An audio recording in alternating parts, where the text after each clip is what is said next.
Hello everyone, this is Dan Gramza and welcome to Gramza Market Studies for Thursday, November 10th. Greetings from Łódź, Poland. In these indices, in the markets actually, what we can say about yesterday is volatility and also normal reactions. The difference here between the bearish and bullish levels in the S&P is $1,000. Over here in the NASDAQ, $900. Down here in the Dow, $975, and over here in the mid-caps, $1,000.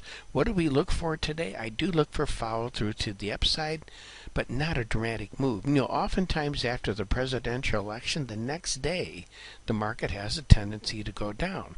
It'll be interesting to see if that's indeed the case here for these indices. This election we have was not exactly a typical election. And let's take a look at these currencies. The money was flowing away from the dollar and it came back. That's really what we're seeing here.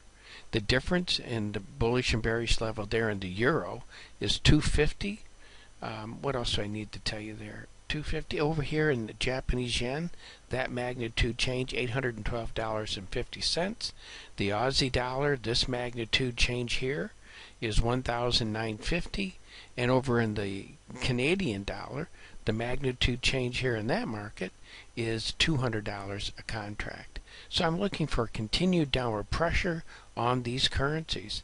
And in the interest rate markets, they also behave properly. As capital is flowing between these sectors, the behavior we're seeing here is very logical. Now the magnitude change in the notes is $500 a contract. Over here in the bonds, it's $531.25.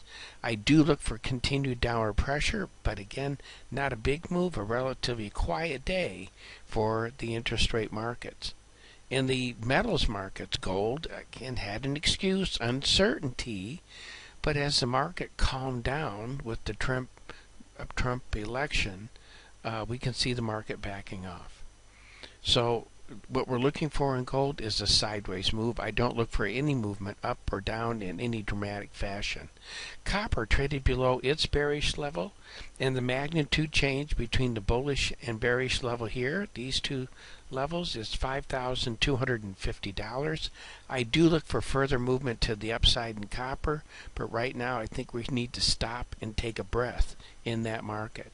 Crude oil also traded above its bullish level. The magnitude change here is $5,300 a contract. I look for a market to go sideways to slightly higher when it comes to the crude oil market. And what I need to tell you here about beans, we're finding some sellers. I think this makes sense, but don't look for a dramatic move to the downside.